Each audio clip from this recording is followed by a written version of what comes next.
I started recording professionally when I was 17, which would have been 5 years ago. And I started writing music when I was 14. Started playing guitar when I was 11. And the list goes on. What music were you interested in as you were growing up and coming of age? You mean what did I listen to? What was I influenced by? Yeah. I was influenced by a lot of classical.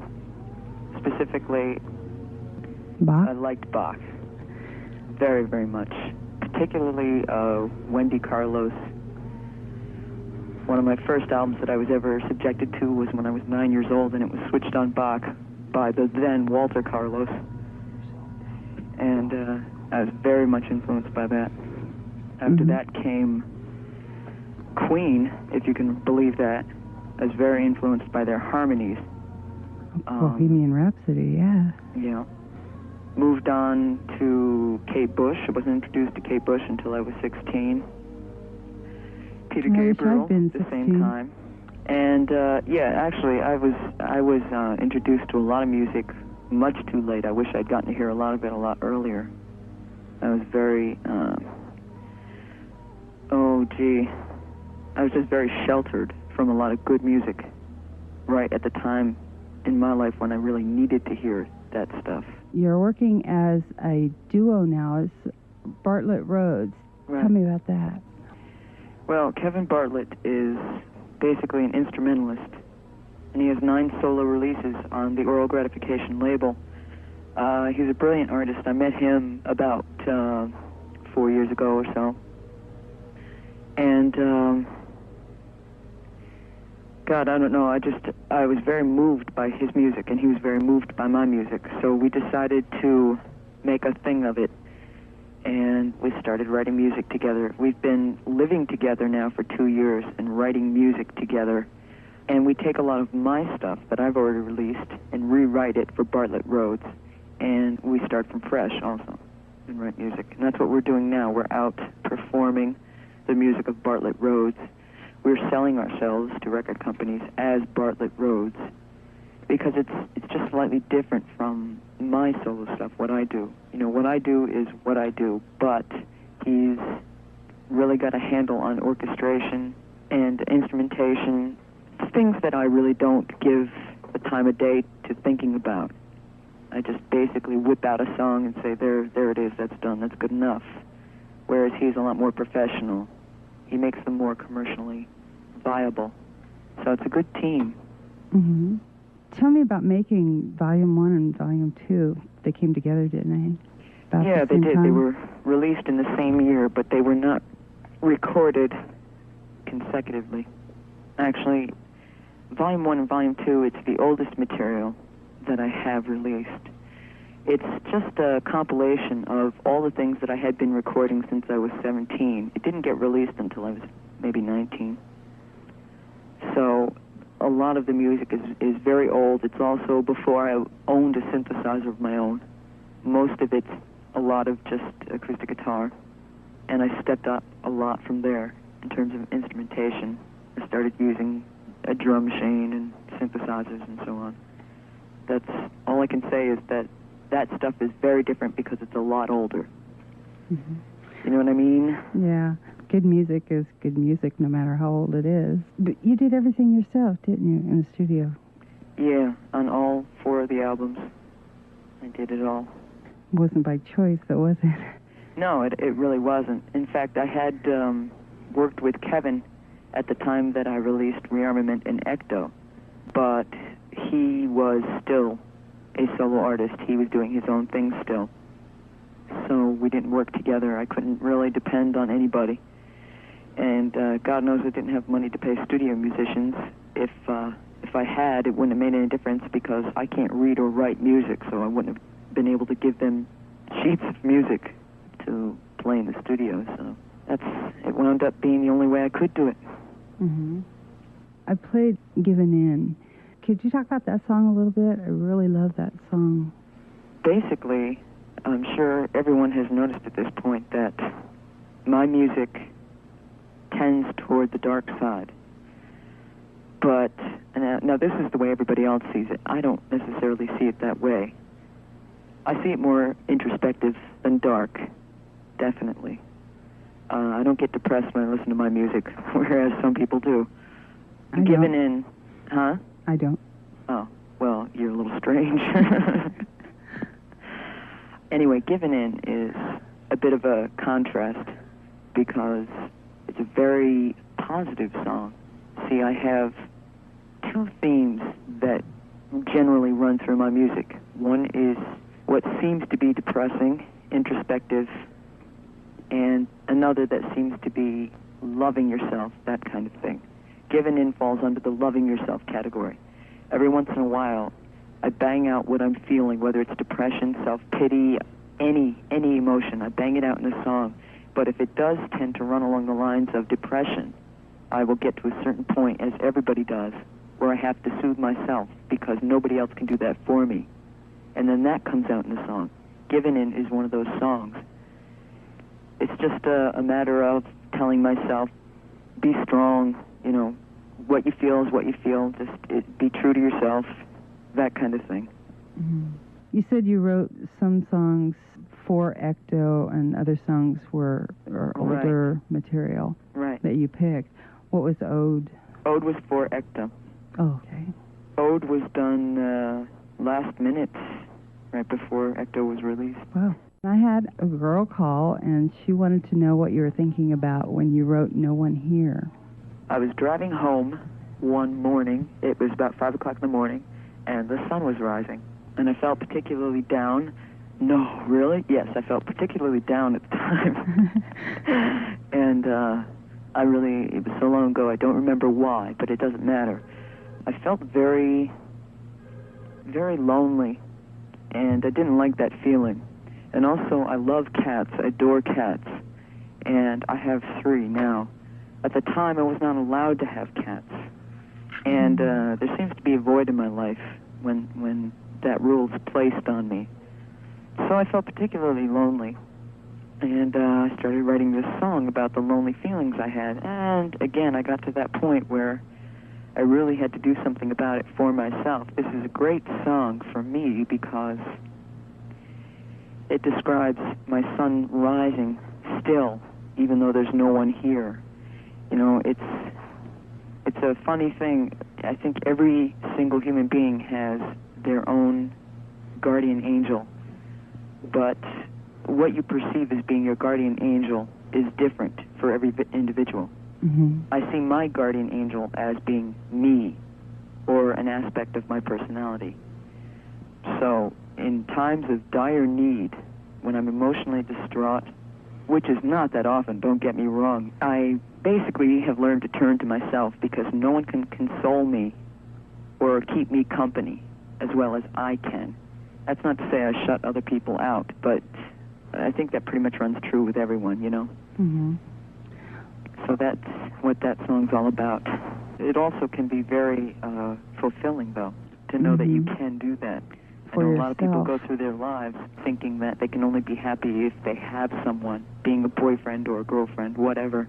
And I guess I was feeling that way at the time. I had no boyfriend, I had no love, I had no romance, I had no animals, I had no friends. Mm-hmm. And gosh, I don't know why I'm so likable. So I really had to turn to myself. Oh, I think you're pretty cool, hey. About the second song, what's this about making ashtrays? Are you very efficient at making ashtrays? Yes. Don't they do that in padded rooms these days? I don't know myself. Yeah, that was a fun song. No, actually, that song I wrote when I was very, very young.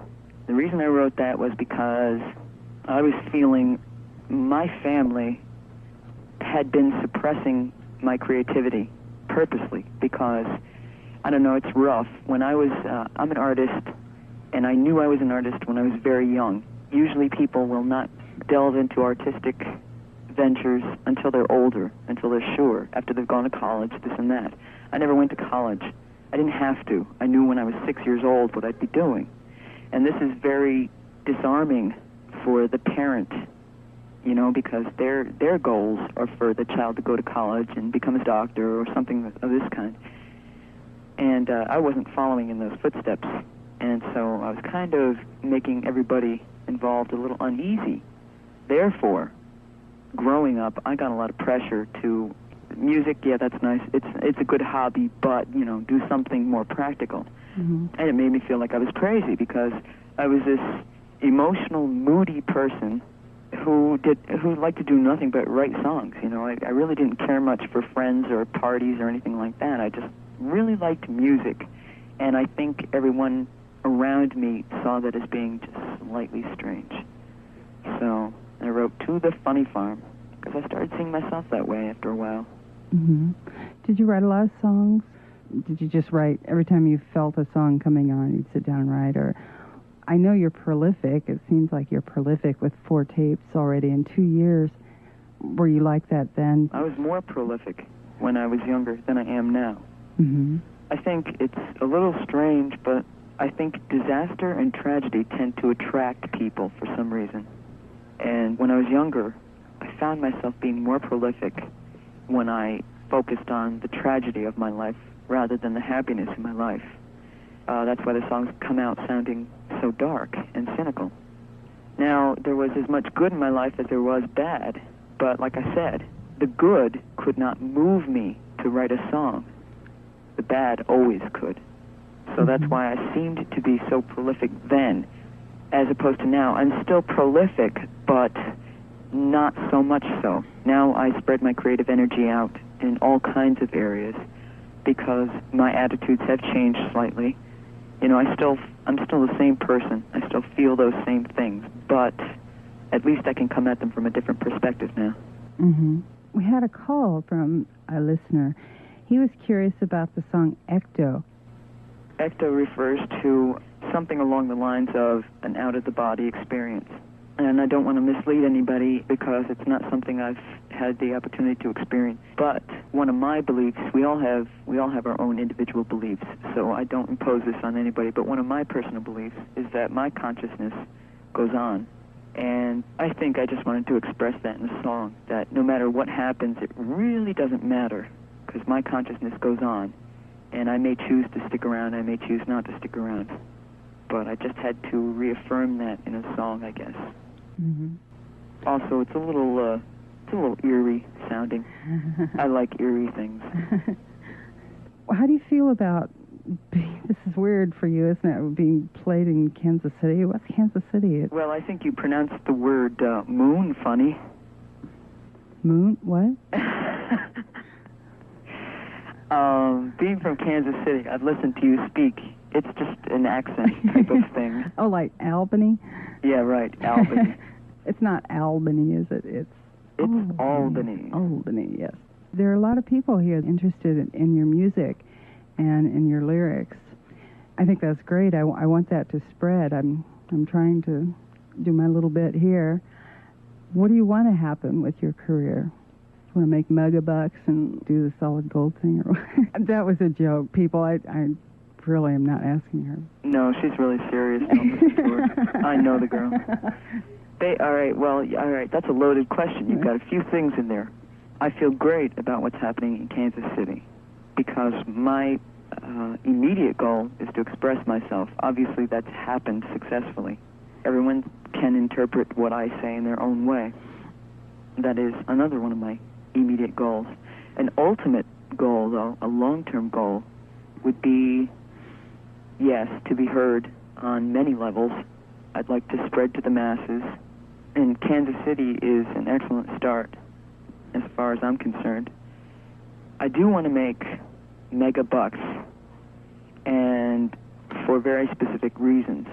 There are a lot of things that I've wanted to do in my life that I cannot do unless I'm in the power to do them, and unless I'm in some type of powerful position to do them. I'll clarify that. I want to give money away. I really, really want to do that. I mean, I'm not a philanthropist or anything, but I really want to. I want to support animal rights groups. I want to support amnesty groups. All these things, I'm very touched by people reaching out. It's one of the things I want to do. Unfortunately, in today's society, money seems to be the most immediate way of reaching out and helping. Now, I don't like that fact. I don't necessarily believe in that, but that's the way it seems to be going these days. And if that's the case, fine, I'll play by that. Now, that's not the only reason I'm into music, obviously. Music is me. It's just what I do. If I didn't make any money at it, I'd still be doing it. But it really is a good tool for me to be able to help on a large scale. Mm-hmm. Ideally, what a good situation for me to be in would be to be popular enough as a musician, as an artist, to be able to be invited to participate in something such as the Amnesty Tour. Do you know what I mean? It's like you have to be known first. You have to be liked on a grand scale to be asked to help. I mean, that's the way it seems to be anyway. Kevin Bartlett and myself, as Bartlett Roads, we have offered to participate in certain fundraising activities and have been denied because we weren't popular enough. And this breaks our hearts, you know, because we want to do these things. Ultimately, it would be good to be very, very popular. We need to be signed by a major label and to be funded. And we need to crank the music out and get a good following so that we can really do the things we want to do in our life. I think it's a little odd for people. They're not used to it. They're used to seeing garage bands. I hate to use that term, but that's basically what they are. 5-piece bands where 4 people in the band are playing guitar, that kind of thing. Mm-hmm. And they're used to drinking a lot of beer. Now, this is generalization. It's not extremely fair, but, you know, a lot of bars are that way. People, they go out to drink and they go out to have a good time. So seeing our kind of act in a bar is a little new to them because it's just 2 people on a stage producing all this music and dancing around like wildfire, you know. Mm-hmm. The response we've gotten is so overwhelming, it's ridiculous. It's been nothing but encouraging for us. Thank you. This was interesting, and it was strange. It was fun. But, yeah, I had fun, too. Can I just say one last thing? Yes. I just wanted to let Glenn know that my mental illness is pretty stable at this point, so he really doesn't have to worry. Hold that thought. You've been listening to Suspended in Gaffa on KKFI Kansas City 90.1 FM.